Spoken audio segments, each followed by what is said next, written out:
2, 1.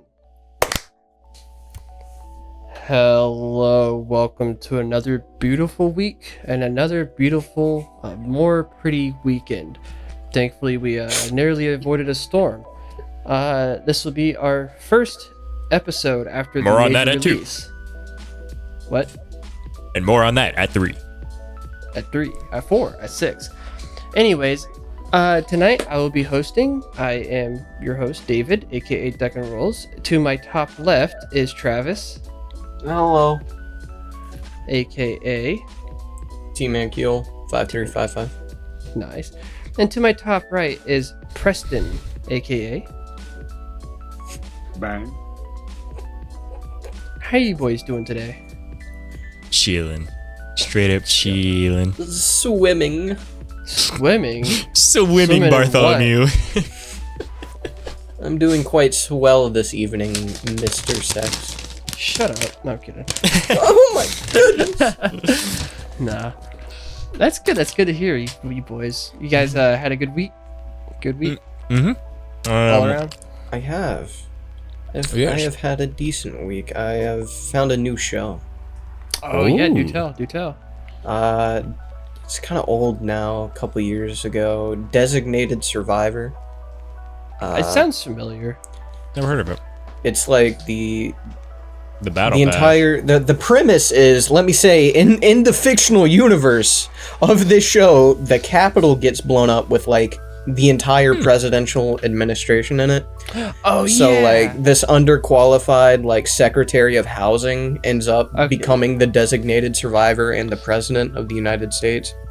The reason I've started watching it is because I really like the main actor, Kiefer Sutherland, voices Big Boss, and He's the president. relevant to TNP right now, voices Roebuck in World at War. Oh. Oh. That's pretty cool. Hey, that's cool. Yeah. That's funny you talk about that show because my father just recently discovered that show too. He's been slurred to talking about that in the background. I know, that's why I was saying that the show sounded slightly familiar, but he just discovered that show too. Oh, dude. Yeah, it's I don't agree with all of its politics, but it is a very interesting concept. Yeah. It's back from the days when you could disagree with politics, but like you could Without killing each other over it. Yeah, exactly, without just straight up demonizing. Granted, it teetered that edge pretty well, being 2016. Mhm. Yeah, oh yeah. From what my father told me, yeah, but it's still interesting enough. Yeah. Little over dramatic too. It stretches the believability a bit, but like, I'm sorry, it does a lot of interesting stuff. Like the concept of a designated survivor is so cool to begin with. Which is real. It's a real thing. And then, because he's an unelected president, he ends up being the first independent president in that world. So that's also interesting to deal with. A lot of cool that is a genuine what if, because unfortunately, despite there being an independent party, never happened. No, America's had independent presidents before. Fun fact: Teddy Roosevelt within the last 80 years. Oh yeah, not within the last. I'd say recently, in modern terms. Yeah. That's more so what I meant, because we're realistically not seeing it anytime soon. Teddy Roosevelt was back when it was a more genuine partied system, whereas nowadays it seems so much more extreme no matter which way you look at it. No, actually, it was already pretty bipolar, because after the Civil War, America split really into two major, which is the lines you see today. It's just gotten more and more aggressive as the years gone on. But by the time of Teddy Roosevelt, there was definitely an entrenched two-party system, which was why his victory was such a shock, especially to his opponents, because it's like he basically ran in defiance because they told him he wouldn't win. So he created his own, because they wouldn't let him run as the nominee for that party. So he just created his own party and won. Everything I hear about that man is crazy. Honestly, it's awesome. What a unit. So, and then wrestling grizzlies and shit. But no, politics has never been this ideal, like, oh, parties were better back then, because it's always gonna, like, accumulate into two sides throwing, like, monkey crap at each other. Everything is binary, whether we like it or not. It's either this or that. There's rarely ever gonna be a super secret third option. So even back then, when an independent party would win, it still was a big deal. Like the Whig Party or the the Green something party won. They had a couple presidents. So, but just interesting. But yeah, if an independent party were to win nowadays, that would be an interesting question. Yeah, because you have so much, media controls so much more easily than they could back then. Oh, you have a lot of like hive mind opinions forming. True. And it's just like, the common consensus, you get made fun of if you even think about considering voting for an independent. Oh, yeah. Because even back with how little votes they get, I learned, I don't know if they still do it, but I learned that at least fairly recently, anyone who votes independent, pretty much their votes all get cut in half and just divvied into either side. Because there's just so few votes to independent compared to left or right that they just go like, well, there's no point in there being a third graph, so we're just gonna cut it in half and split it. I don't think, maybe a certain party, but I don't think they would outright shift your votes. I think it's just the fact that because you're not voting, or because you're not giving either party a vote, you're just taking yourself. You know what I mean? It's just such a few amount of votes that the independent party is just never even put on the same podium. Even though it is the third most voted for party of the lot, they just go like, nah, we're just going to focus on two.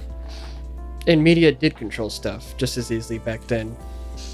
If media can control my goddamn Minecraft mob votes, I believe it works on something that's way more popular than Minecraft. Exactly. I mean, that's the whole reason why I went to Spain, or went to war with Spain. I'm not saying it's more, I'm still staying on the hill that it's more easy today. It's way more accessible. You have way more people consuming media. I'm sorry. Mm-hmm. Well, you do have way more people, sedated, but that's kind of like what you see at the end of civilizational lifestyles, like in the Romans, bread and circuses. They just sat there watching Colosseums and eating. You know what I mean? It's like they weren't doing much productiveness, and like the only thing that they could do of value is just be political and just kind of like, riot and civil war and crap. No, true. Back then, certainly, yeah. And that's what you saw in like, Germany and Russia and a lot of these countries that just kind of fall into decline. And then, they end up, kind of having a class of individuals that'll just rise up, take over, create a new status quo, and the cycle repeats. You know what I mean? So hard times make strong men make easy time make weak man. Fourth turning. Whatever he said, I support it. I'm Big Boss, and I support this message. Yes, sir. My graduation, thank you. Which is why Rome was such a unique empire, just because of how sheerly long it lasted. Rome wasn't built in a day, but it sure as hell fell in one. Not even. This shit lasted till like halfway through the medieval age. The Byzantines, which didn't call themselves Byzantines, they actually just straight up, they were still the Romans in their mind. Yep. They were the Romans, but it was one of those they just, you don't want to let go of it. And people were like, well, you're not Roman anymore, but... Well, they were genuinely recognized as Romans when the Ottomans ended up finally conquering Constantinople. They called themselves the rulers of Rome. Anyways, well, I'm glad you guys had a good week. Anything else sad about your show, Travis? No. Good. Did we even get into Preston's week? I'm sorry, I didn't mean to. No, it's fine. No, it's fine. I hate you guys. Hey, it's not my fault. He ran with most of that, okay? This was a joint effort. Don't put it all on me. Doobie. Hey, Preston. Huh? I'm gonna rub my thumb between your toes. Oh my goodness. Now the move How's is ruined. Preston? I had a pretty good week. I got good streaming again. New FNaF games in media drop. Ooh. FNaF and Dead by Daylight are finally getting a collab. I can't wait to see them. For whatever reason, probably make a stupid move. My brother was telling me about that. Even if it was stupid, I feel like it would be in such a way where it'd be funny enough where it's actually good. It's genuinely like, if they select any character that isn't Springtrap, or one of his alias like Spring Bonnies or whatever as the killer, it's a flop. Tenfold. Why? Because he's the one that's been since 2017, people have been making like mock-up fan art and fan-made stuff for Springtrap and Dead by Daylight, titled The Attraction. Oh. And I will say, as a non-participator in FNaF lore, just looking at the FNaF community, I see Springtrap the most. Like, that's the most, like, if not, like, Springtrap and what's that, not Marietta, but what's that one chick with, like, the pigtails and... Vanessa. A white woman jump scare. Yeah. I don't care for her, being honest. But it seems like I see her everywhere. I don't see... yeah, she's also really big, yeah. That's crazy to think about to me, the levels of, you know, support, or not support, love Springtrap has. Like, remembering the, like, seeing the trailer for the third game and everyone being like, who the hell is this? What is this thing? Why is this the creature now, you know? His name is... old, though. Oh, fucking, you're telling me. I've been it is FNAF's 10-year anniversary as of like 2 days ago. I've been a part of the fandom since the FNAF 1 demo came out. Not even since the full game released, but since the demo. So I've been a part of it before the first game fully released. But I remember Springtrap's, before he was known as Springtrap, the first ever name he was ever given by the community, the first name we had ever known him as, because his trailer was Mr. Twitchy. Really? Yes. I don't remember that. That is genuine, only veterans remember. And even most people who do like obscure knowledge and trivia or whatever, even people miss that. That is a genuinely like almost forgotten thing. It's me on Fent, bro.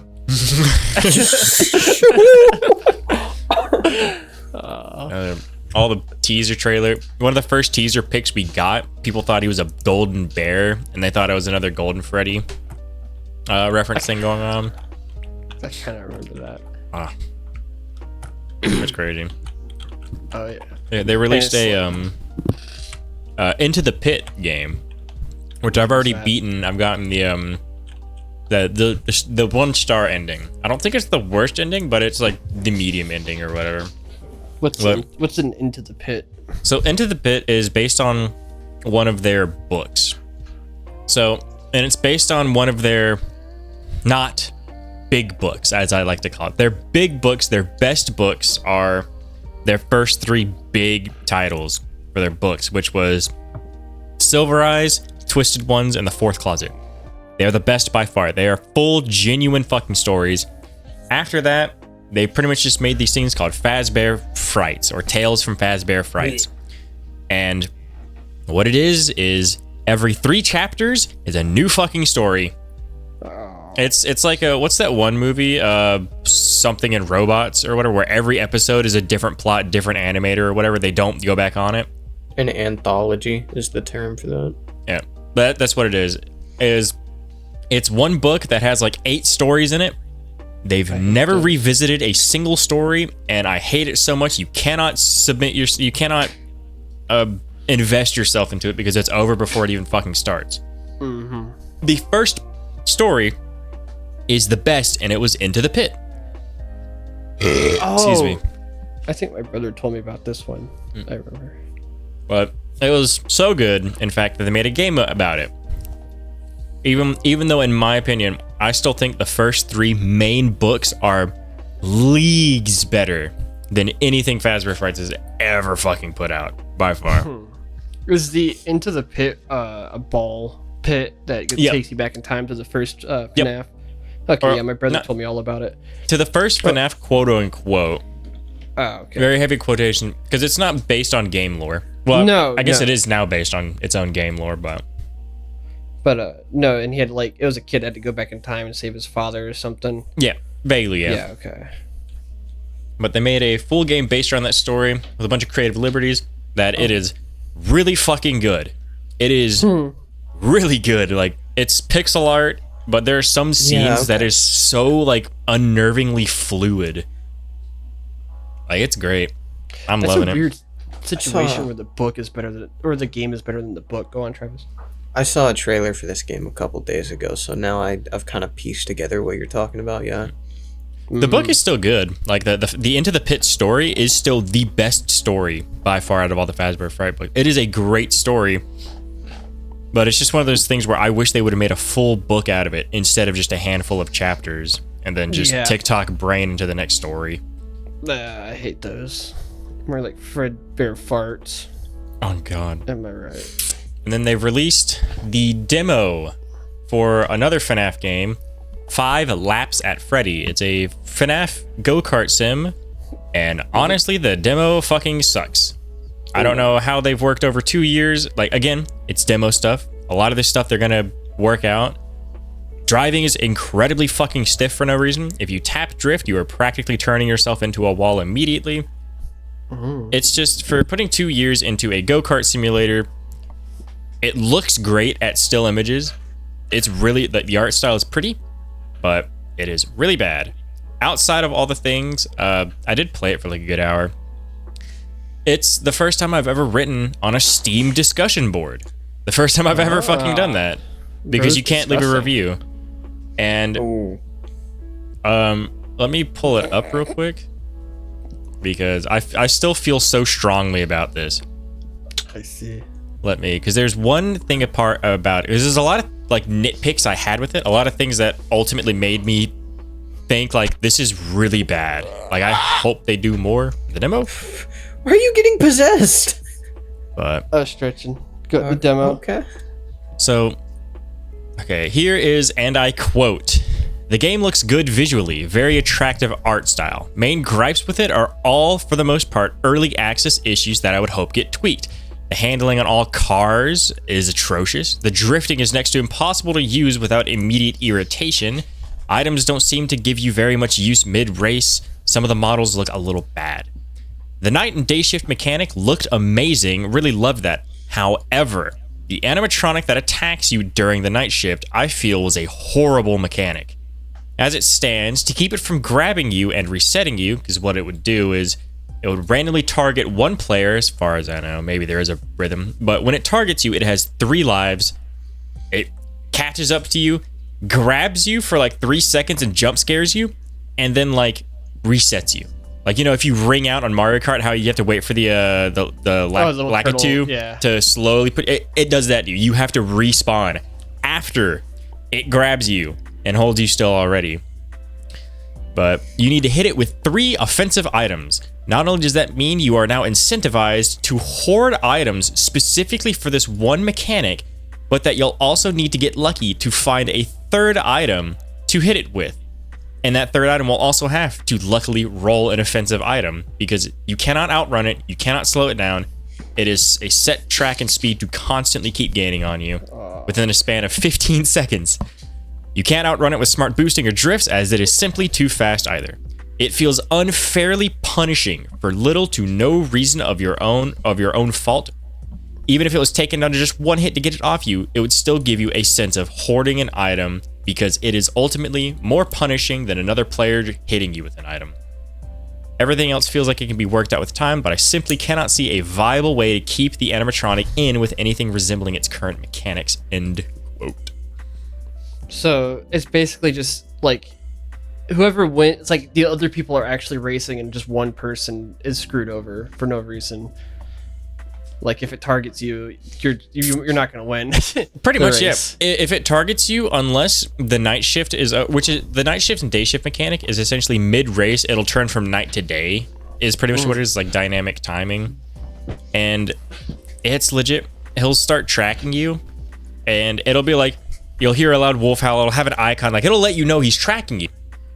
You get maybe 10 seconds of driving before he grabs you. You have 10 seconds to get a clear line of fire to throw something behind you to hit him, which does stun him back momentarily.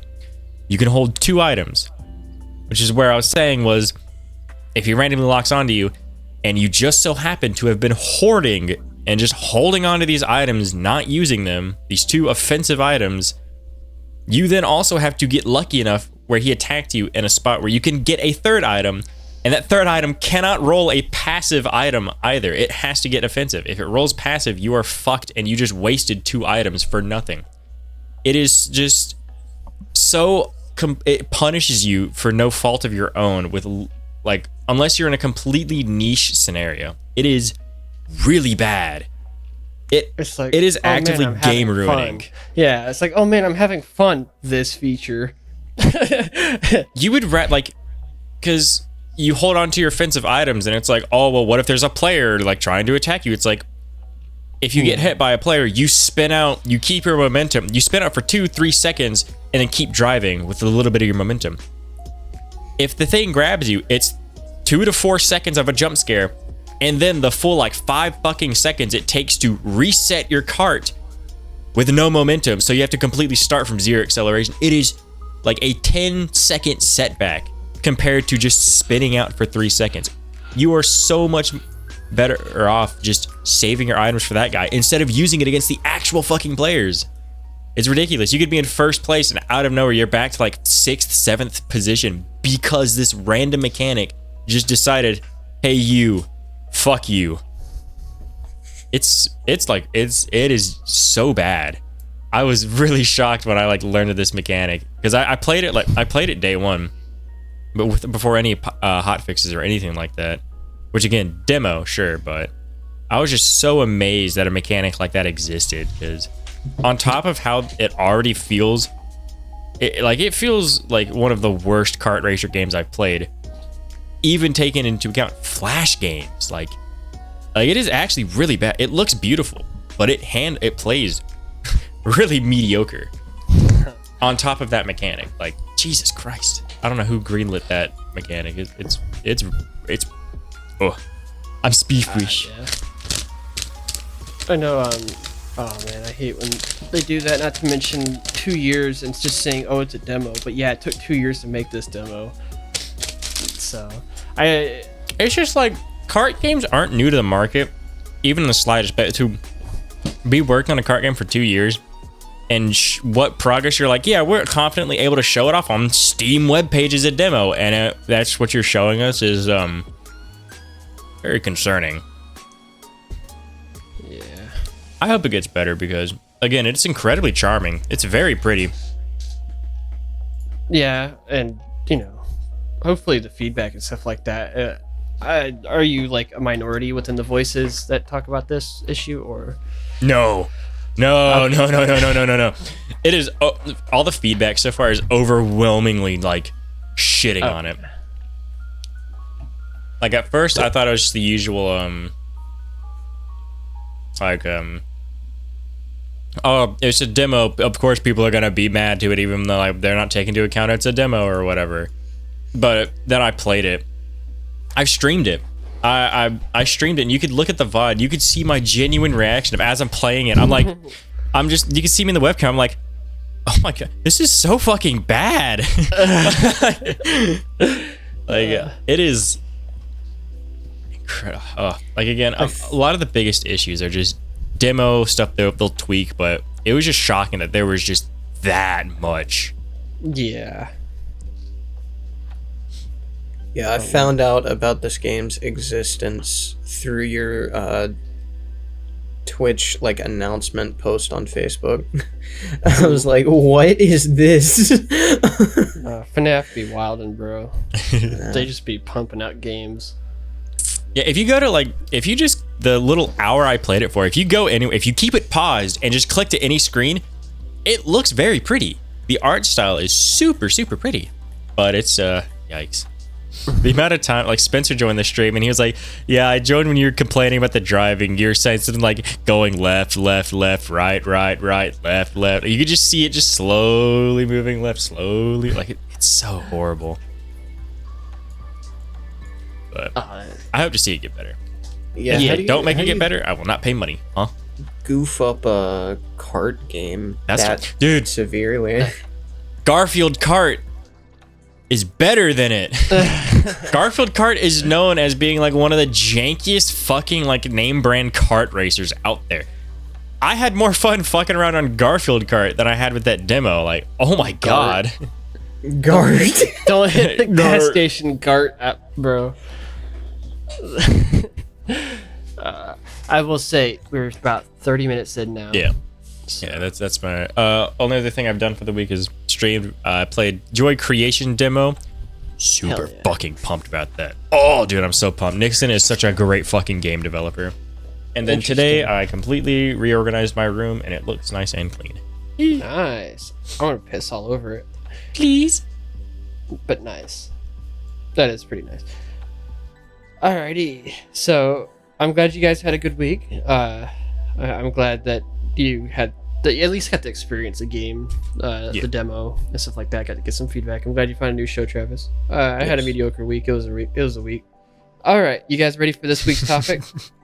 Let's get it. All right, this week's topic is little on the deeper end, kind of deriving from what Travis did about 2 weeks ago. How do you enjoy stuff like when things have no intrinsic value? Because like I'll start it off by posing a question kind of similar is, what is it with humans need to grow? Like, why can't we just keep a city at 1,000? Why is it cool to take it up to 10,000? You know what I mean? To grow resources. Why do we need to have more kids other than just like one to continue on? It's like, what is it with humans' innate need for more? And nowadays it would be like, why do I need to get a better job to make more money, to get more money, to make more money? Well, like, what is it about that that's so appealing to humans? Like, what do you guys find it? I think where's the value pretty much answered it in your question. You said aside from the human want, and I think that's all it is just the want for more and better. But why? That's what I'm saying, is what values do you guys have in that? Over, I guess, why take more over just what works? Because the more you have, the more you can put into it, the better you could have. I think I can't think of anything past just the genuine, like super incredibly general thought of just, it is more. As selfish as it is to say that you want more for the sake of having more, I think it's genuinely just what it is being able to invest more, to tinker with it more, to just a lot of more. No, I know, and that's the idea. It's like, where do you guys drive value in growing? I have an answer. I feel like a lot of it boils down to societal, social pressure. It's just kind of ingrained in your mind, at least with the financial portion. You got to be successful. You gotta grow. You gotta get up there, man. You gotta be at the top. You know, if you're not at the top, someone else is at the top, and I don't like that because I'm competitive. Blah blah blah. It's just.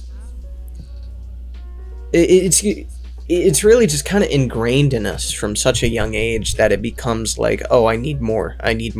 Because thinking about it, you know, I would be very satisfied just living, you know, off the land somewhere, just having what I have, you know, self-sustainability. Yeah.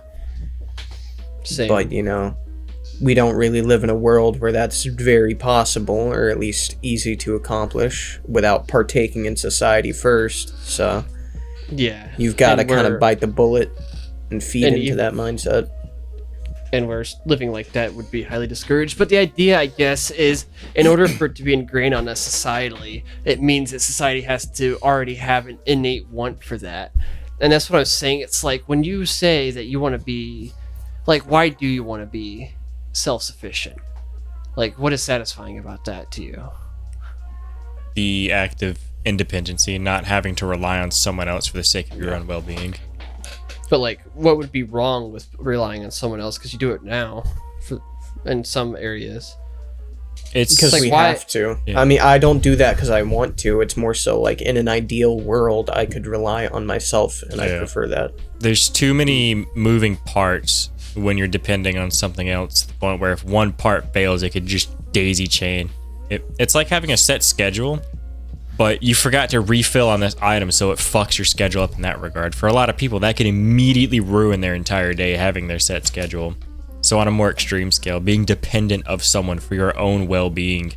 If they do anything wrong, different, or don't show up for the day, then that's your entire, like, it throws a rock in everything. Yeah. Yeah.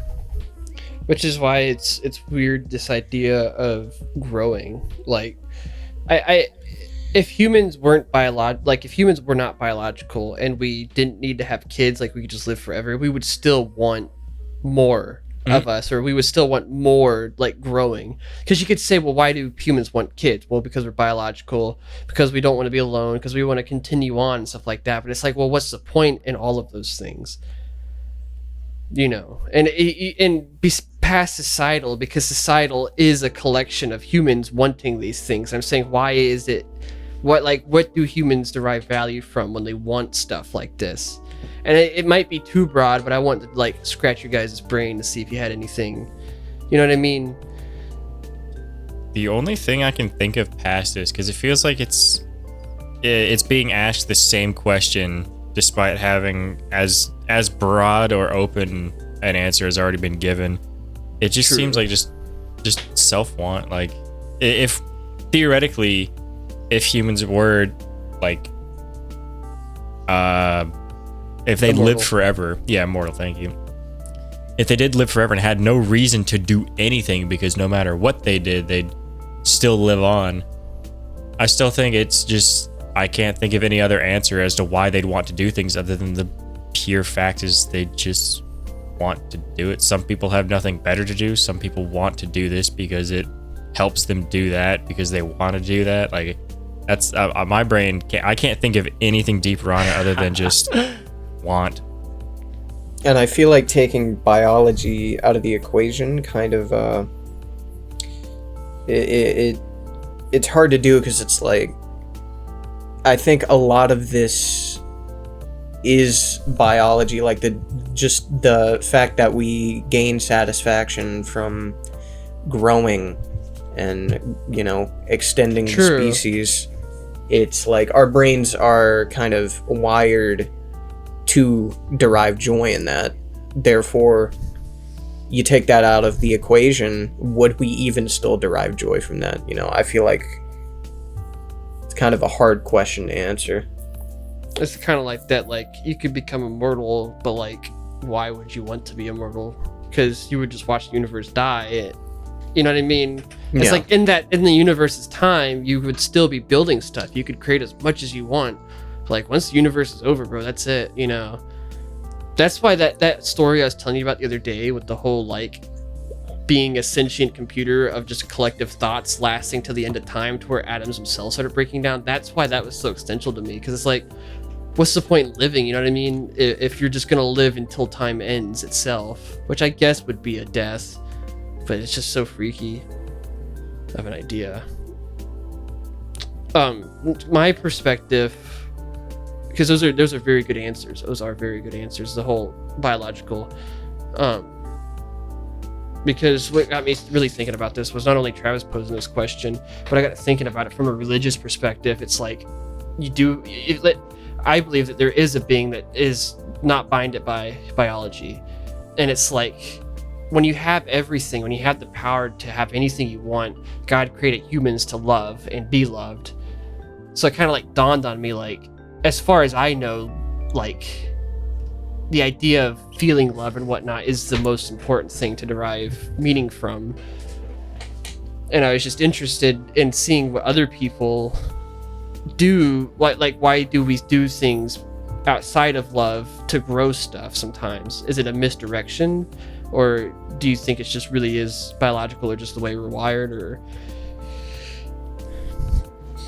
I do still think it's very biological the way we're wired, but that isn't to say love isn't valuable in that sense, of course. I feel like love is also a big reason for all of that. Yeah. I think that's still kind of biological, because we're social creatures. We're capable of love, and therefore we enjoy love.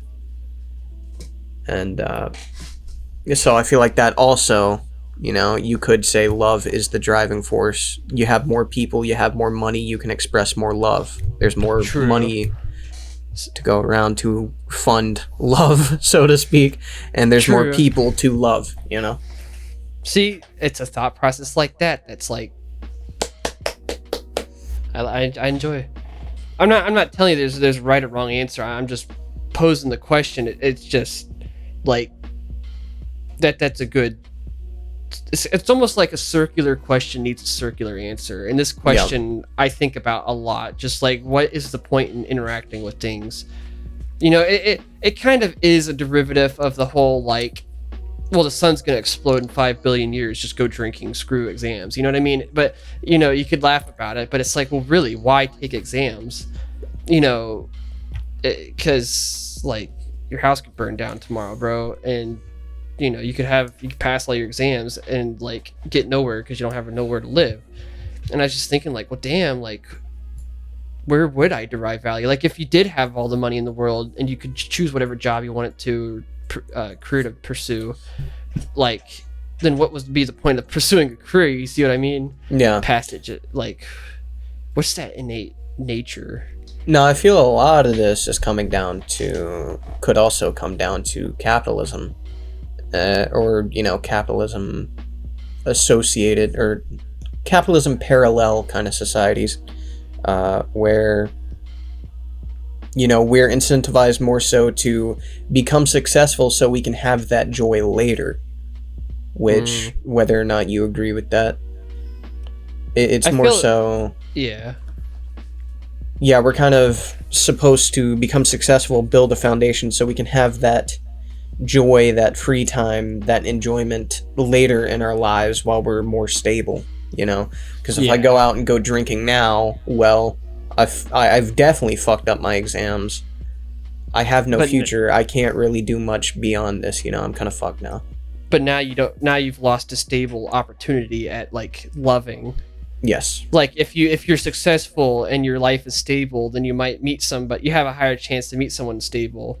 Yeah. And then, you know, have a family and whatnot and love each other. But, like, if you have a family and you just start drinking or doing drugs and stuff like that, and you, like, ruin the stability of that love, it's like, it just causes so much uncertainty.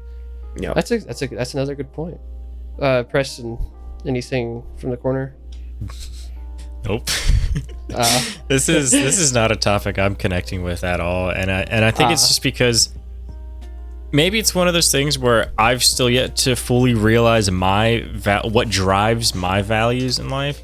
Maybe I'm still subconsciously at a one thing at a time, like day by day kind of thing, so I don't truly see the full picture of value worth an item.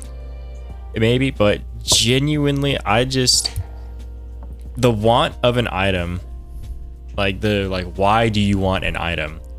It's all like, I can't think of a good, like, the main drive behind a value other than to look really deep into that. Like, well, why do you want an expensive computer? Well, it's because I like having a big expensive computer. It allows me to do this. I can do that with it. I can do it. Like, I can't think of anything outside of, like, looking at the intricate, like, looking at the equation itself outside of the answer.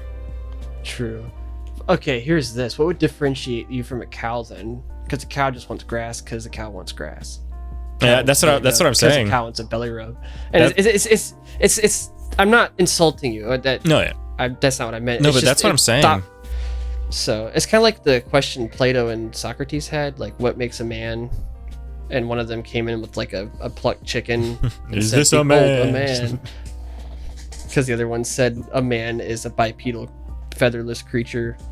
But what value did they hold to make such a claim? What value did the other guy hold to want to debate such a claim?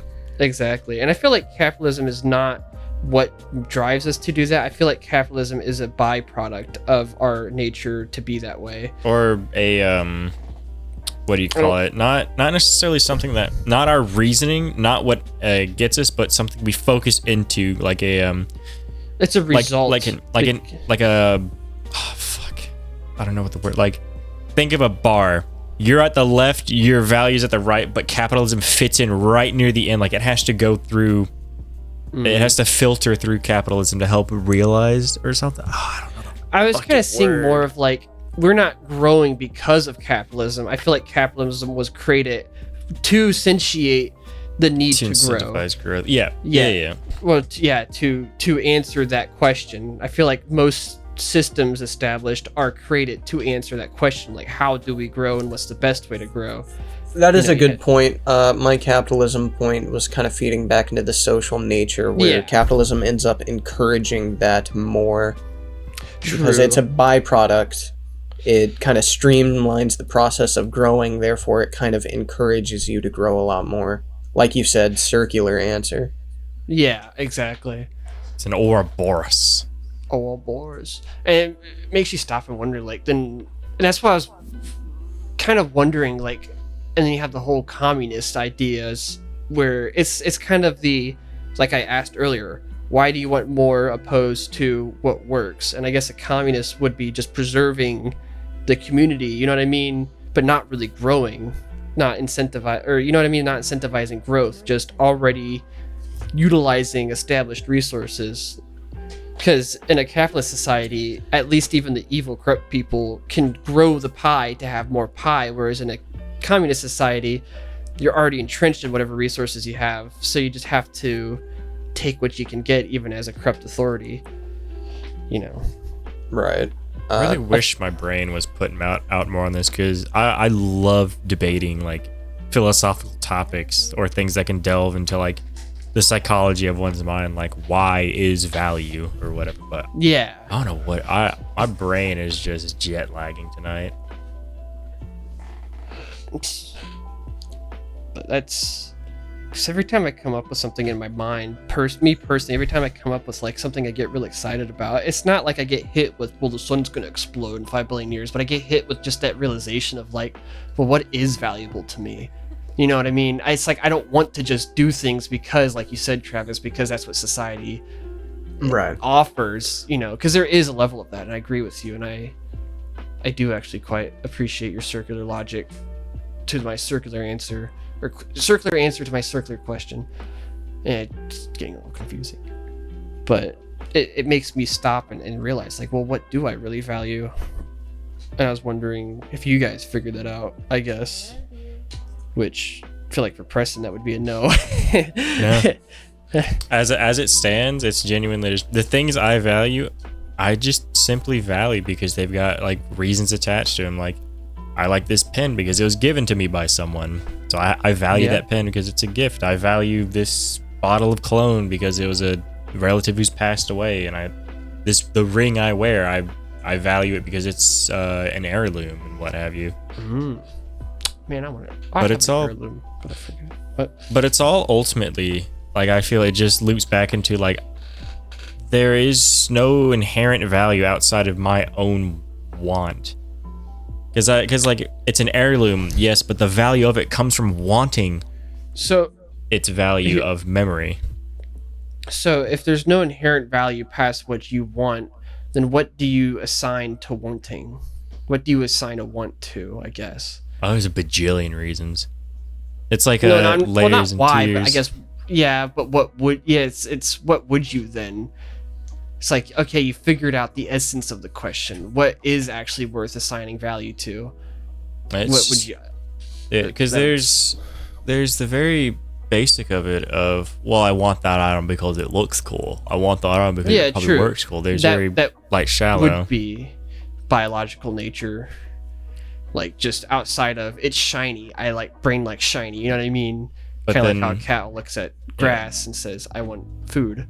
But then to delve deeper into, again, like a tier system of wants, like the things that I genuinely value through want are things that have more sentimental things attached to it. I see. Like the things I value most are experiences and memories. Just things I've done with people, things I've had with people. In terms of physical value of a physical item, they've got memories attached. Like the ring, I value that thing incredibly so because it's a family heirloom at this point. So would you say in some answer that would be love? Like an essence of love? I suppose. The love of either bonding or experiencing another human. Yeah, with the love of an experience, I suppose. Yeah. Which would just loop back into what Travis was saying, just more a biological reasoning. More biological. Travis? I'm sorry, but are you asking me the same question? Well, I'm asking, I guess, like, what like, this is just a straight up question to you, like, well, what would you assign value to then? since we've kind of gotten that question now? It's for you personally? It's fairly the same as Preston. It either has a fundamental use to me, like an objective, like a new keyboard, a computer, stuff like that, or there is sentimental value, which I do wholeheartedly consider love. I can't think of an example right now. My wiener. Like anything my dad's given me, like he gave me some stickers of like his nickname. He has a specific way he draws his nickname, long hair. Yeah. And he gave me some stickers he had made of it, and I will probably keep those in my wallet as long as I have those, because I simply love my idea. I love the idea of my dad. I want to carry on the idea of my dad long after he's gone, Mm-hmm. So I think it boils down to love for me as well. Even like the objective things that you pointed out, like the keyboard. You only got a new keyboard. You only want a new keyboard, so that way you can have a better experience playing games with the people for the experience of with people that you love. So it's like even down to the objective little nitpicks. It's all down to just this idea of communion of love. Yep. So like, if this knowledge is new to you guys, what would you go ahead and apply it to? Like, how would you apply this information, if you could apply it at all, to your life or day-to-day actions? Or is it just like a kind of re-saying what you already knew? I think it's something I've already kind of grappled with a long time ago and realized, and just I've rolled with it. It boils down to that. Yeah. True. It's kind of same, yeah. I just know the question itself was like interesting. Yeah, no, Like it's an interesting question. It's a good question. Philosophy is always super fun to go about, even if it isn't inherently a philosophy. You can make anything philosophical. Oh yeah, it's great. And I know, because I was thinking about this last Wednesday when I was mopping, and of course I think about this topic, and I'm thinking about my answers and my experiences and whatnot. It's like, well, man, I want to ask you guys now. This is a great podcast thing to talk about. I get finished mopping, I clean up my hands, I sit down, I get on my phone, I'm tired, I forgot. Like, you know what I mean? It's like I forgot by the time I was done mopping, and you can't really stop what you're doing and write it down. You know what I mean? So that was, and then of course I forgot it, which is very frustrating. But I remembered it last second talking to Travis. Thank you, Travis. You're welcome. The memory jogger.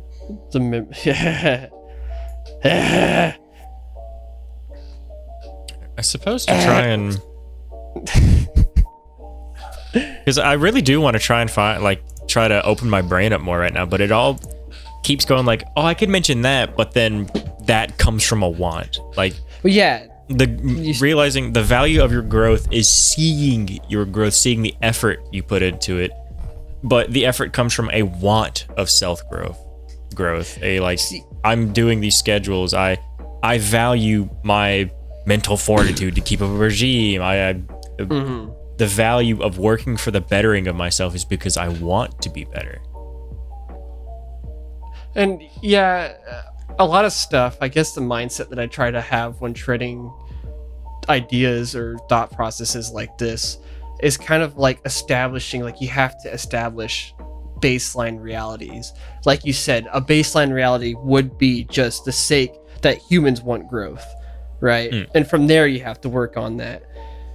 But like, sometimes when I establish a baseline reality, I get to thinking about it because I can't apply that to a lot of stuff. And a baseline reality should be the derivative that all things come from, and not something that I have to force reality to bend around. You know what I mean? Right.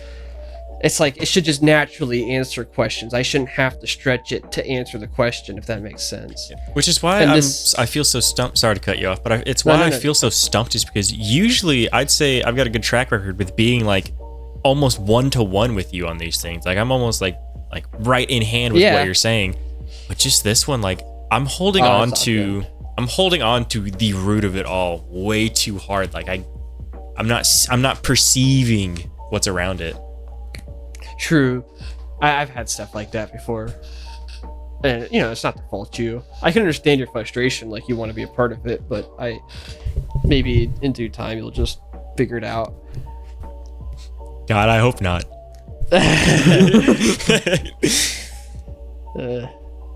This have an existential crisis now. Yay! Yeah, let's go back into that kind of baseline problem. Not baseline, Okay. but one of the core problems David approached with this is, you know, kind of what is the point of doing anything, right? What is the point of living? What is the point of being here? And I found my answer, and my answer is pretty selfish, but it's one of the only things that's kind of kept me around. Not to get too deep, but it just boils down to, like, no matter what religion you believe, at least most of them, because there is reincarnation, but in most religions, even non-religion, you know, you believe there is no afterlife. Like, you're here one time, right? Yeah. You got one shot at this, right? No matter what happens, you should derive, in my opinion, you should derive as much joy and love as you can from this one life. True. Because that's all you got, right? Make the most out of it. See what you're capable of. Mm-hmm. It's just like, why not, you know? Why not try, if nothing else? Yeah. So what else are you gonna do, right? Because then, is again, my dumbass brain hears that, and I'm like, I completely agree with that. But it all comes down to you want to try. You want to try because you don't not want to do nothing. I can't leave that mind. No, that's exactly what I was telling you, Preston. It's like it's like you try to establish a baseline reality, and I would have agreed with you with this, Travis, in high school. And I'm not telling you that your answer is right or wrong. I'm just saying that's a good answer. And, you know, I used to have that established baseline, but like I said, when I started asking more and more questions, that answer didn't start. It wouldn't fill in stuff as easily. You know what I mean? And I would find myself having to bend reality around that rather than reality just naturally being a result of that fact, that baseline. This may be hard to put you on the spot, but can you give an example of how it doesn't kind of, how you have to kind of bend it? So if you were to derive joy from doing drugs, and like the same amount of joy from doing drugs as being a CEO, then like why not just go ahead and try it? And I'm serious too. Like, no, I see your point. Mm-hmm. Or killing people and getting away with it, or stealing. You know what I mean? And you can say at the end of the day, well, you don't steal because we made a system where everybody can have the maximum amount of joy, and in order for everybody to have the maximum amount of joy, nobody steals from each other. But then what? How about personal liberty? Like, why do we still not do things on our own personal liberty, like drugs? Or I think that could also circle back into Travis's biology talk, because it could just be one of the, like, not a place I may or may not have previously worked at. I can tell you exactly how to steal so much shit and not get caught, not even have an island key. I've never stolen anything in my life. And it's like, I just walked past the register, but I have this item. I can just walk out right now and no one would stop me. I know that. But I'd feel bad. There's just like something hard coded in my brain, like a sense of self-restriction, like morals. That's it. Fucking morality. It's like the Detroit Miles morality. The walls they see, the AI, when they're like not allowed to do something, they'll see like a physical wall there. No, that's actually a good way to put it. While it might not, might not be visual, there's like you'd have to fight yourself. Yeah, you'd have to fight yourself to go against what you believe is moral, to go against your own morals, because that's one of the toughest battles to have, is to go against your own moral for the better of something. And also, the reason why the question doesn't hold up, I guess, is because those holes that I was trying to poke into it kind of are useless without this question first. Is, okay, well, what is the maximum amount of joy then? See, now I want to circle back to my phrasing. It's not just joy. I want to put a lot more emphasis on the word love in that. Happy, joy, so joy, happy. What is the maximum amount of love look like then? I think family. I mean, Yes, but even within the family, like, you know what I mean? Like, what mindsets, what views, what actions could you take to then maximize that? I think it's one of those things where it's way too subjective. And it's one of those things that no matter what you feel is like, oh, that's my maximum love. There's always going to be room for more improvement for that. You might say it's more objective, but there's a reason why there's a higher divorce rate now than there was back then. And you might say because divorce was legalized, but like the point stands is like there is an objective reality to a lot of this stuff. But it's like, well, legally, there's an objective reality. Oh yeah, legally, but like laws are still are trying to discover the objective reality past just a legal sense, right? Because you can legally make like walking on the sidewalk illegal, which they did during COVID. So it's like laws themselves don't bind, which is why I say personal liberty. Yeah, which like, personal I think is in the word there is subjective. There's no one man that could objectively love someone more than another person. They could damn well be way up there and whatnot, but subjectivity when it comes to a personal need or want is true. And I guess I don't mean like, you know, when you have two siblings, you don't love one more than the other, but like, what do you do to maximize the love between all three of you? And that's what I'm talking about. What actions do you do? Therefore, what career paths, what steps can you take in life? You know, like what is worth assigning want to with that in mind? I want to work a better job so I can make more money to take these people I love to places and make experiences with them, make memories with them. Yeah. Yeah. And you can kind of ask why. Why these experiences? Why these memories? Because I feel we'd enjoy them. It's worth a try. Yeah. It's worth a try. That's my philosophy. Yeah. Love it. But no, yeah, my whole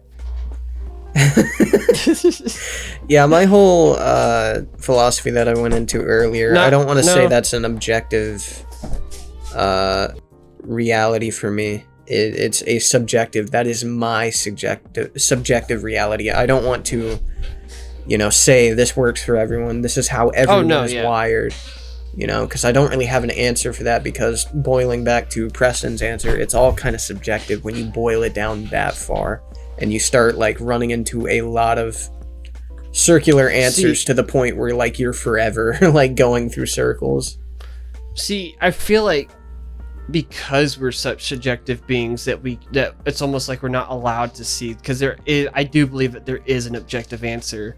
I just don't know it. And I feel like asking the questions helps inch you closer to that objective reality.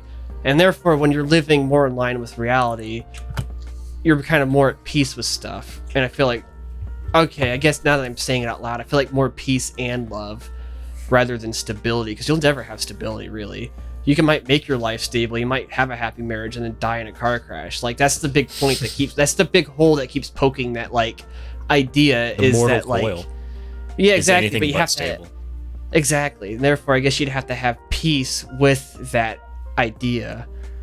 It's like you have to live in a way where there's peace in your life. Therefore, this idea of growth does not equal peace, if that makes sense. Right. Which is where having kids, I think, goes on, because you find peace in your own death, knowing your growth is still continuing on through your children. Your growth doesn't just stop at your death. Yeah. But see, then you would say that, but then you have medieval kings killing certain sons to ensure that the growth is properly managed even after they're dead, which causes stress. That's not peace. Peace would be a king being like, hey, I'm going to divide my realm because I trust both of you and I love both of you guys equally, which did happen. But that would be a subjective reasoning there. That's what I'm saying. There is an objective reality.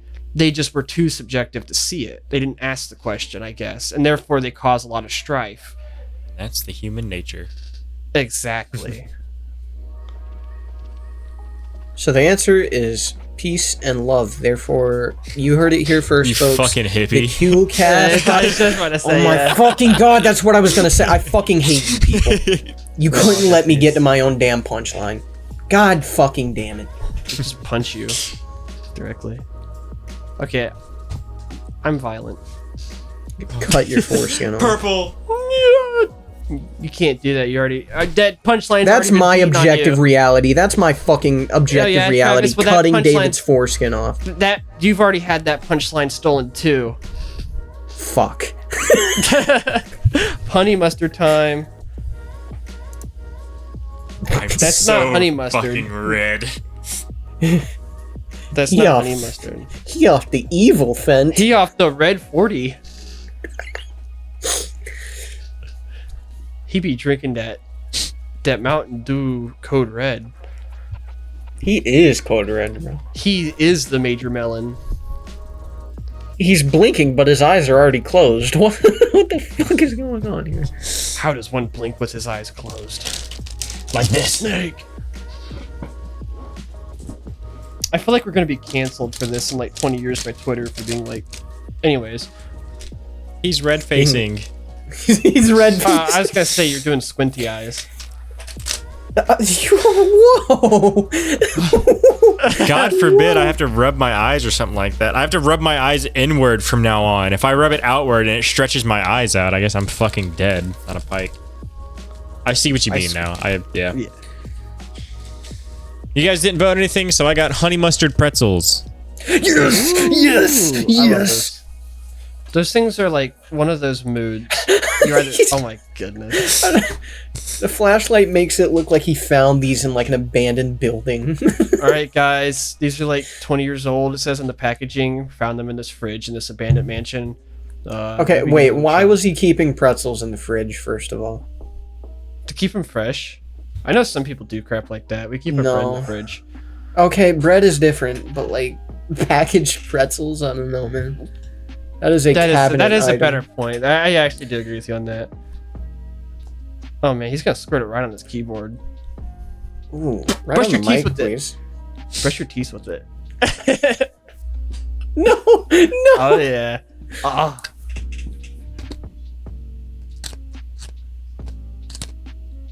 This is some insane ASMR.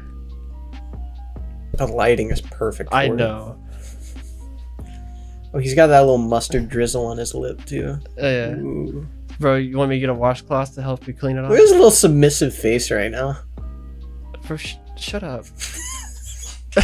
You probably got last episode half bit like censored. I don't want to go there, bro. Yeah, I need to stop. So what do you think? Honey mustard and mustard pretzels. Good? Does it enhance it? Ah, so it's good. Just an edible good. Yeah. It's an edible good. It doesn't enhance it, but it does not make it negative in any way, shape, or form. Now, if you were to lace it with Fent... Oh. His genuine reaction. He was looking at me. What? Where are you at? I'm right next to him. In the Discord screen. I mean, Oh, okay. he looked Why are right my eyes so dilated? Bruce.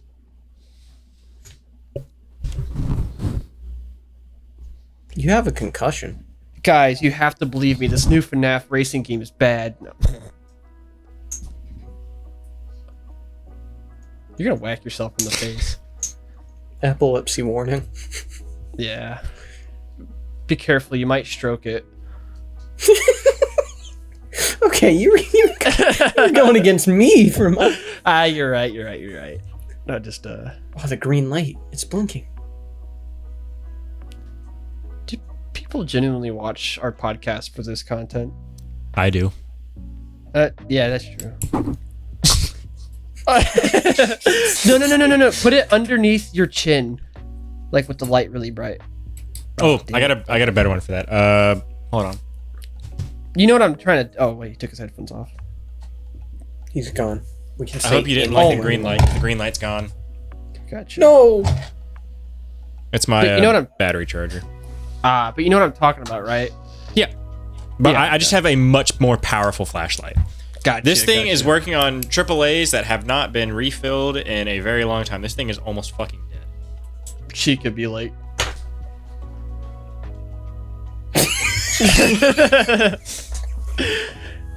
I've got this thing. Oh my goodness. Reload this son bitch. Back to a reload.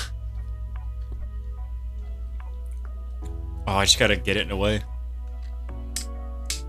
Oh, It's like- flashbang. No, I don't think I can fully get it. No. Maybe like cup it around your hands when you turn it on. No. I guess it has. Oh my Oh. goodness. Dude, that's what I'm saying. This thing is... It leaks too much out. Yeah. I saw a video of this one chick did it with a super bright and I guess focused flashlight, and her head looked like a jack-o'-lantern. Like her eyes were just all yellowish red, her mouth and stuff. It was really cool. Gotta find the... Somewhat. Oh, I think that's just because your face is so red from the Discord.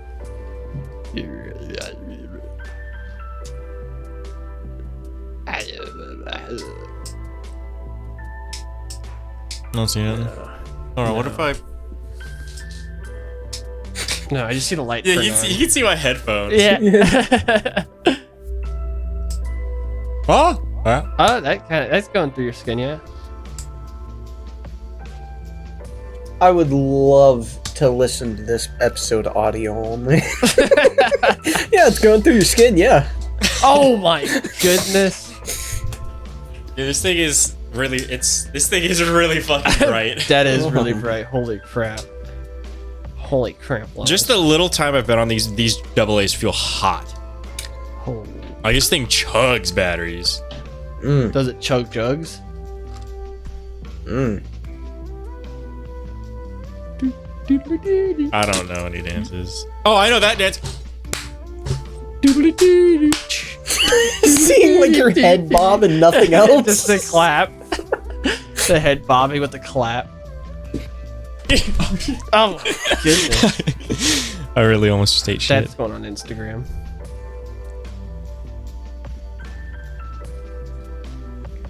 That going up on the gram. I'm at the beach. Where are all the women at? Oh no, he's side-eyeing us. Also, good mustache, by the way, Preston. Bravo. Bravo, Vince. I kept my Hey, I light. complimented him like last episode on the I mustache. kept my light off because my hair is very gross looking, so I didn't want y'all seeing it. Hey, thank you for that. I don't want to see it either.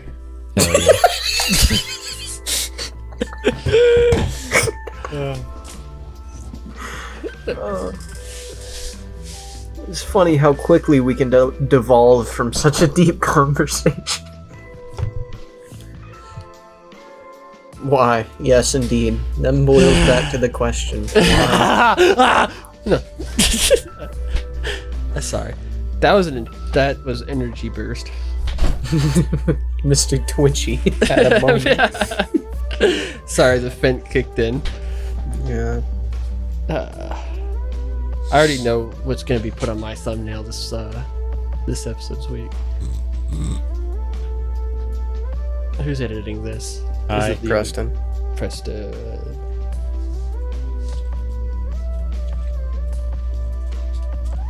He's typing his notes down. Yeah. Alright, we good to wrap this up?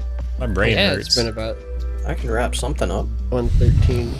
Can you tie it in a knot? Can you throw it over your shoulder?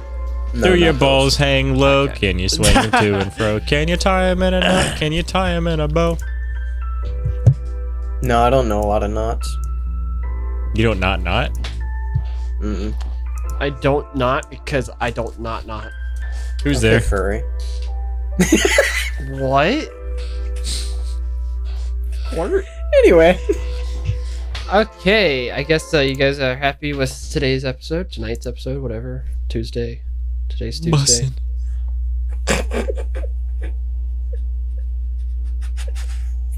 Alrighty. It has been a very interesting podcast. I coughed so hard my wrist hurts. Like it feels like my vein in my What? left wrist just got poked.